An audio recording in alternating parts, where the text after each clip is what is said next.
बाबो, आज काय माझं खरं नव्हतं. माझ्या भाऊचं नवीन नवीन पार्लरचा कोर्स केलेला आणि ही ऑनलाईन हत्यारं मागवलेली. त्याचा पहिला प्रयोग माझ्यावर होणार होता. थांब बया, म्हणलं मला अगोदर केक खाऊ दे, ह्यो ज्वालामुखी केक. अहो लावा केक. तेव्हा मस्त गरम केला तर त्याचा वास ऐकून घुंगरू आली. म्हणलं थांब अगोदर, आमच्या वाटणीला येते का बघू कशी वासाडी आहे बघा.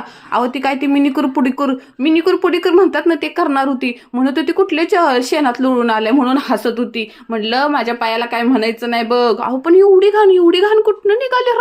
अहो म्हणून घरात एक तरी पार्लरवाली पाहिजे. आपण असं चमकून निघतो आणि ही कसली खिसणी असलं काढलेली खसा खसा खसा पाय घसलं. म्हणजे काय स्वच्छ करतेस का गुदगुल्या करतेस. आणि काय ती घाण राव. लय मेहनत घेतली बाबा माझ्या भाऊजनं. म्हणलं लाडक्या भाऊजनं एवढं केले, पैसे तर घेणार नाही म्हणून काय आपण शगून तर आशीर्वाद तर दिला पाहिजे. 11 रुपये तिला आशीर्वाद दिला बघा. तिनं ते पहिलं पैसे स्वामींजवळ ठेवलं. म्हणलं स्वामींना हिला अशीच बिझनेसमध्ये प्रगती कर, तिला यशस्वी कर स्वामी महाराज.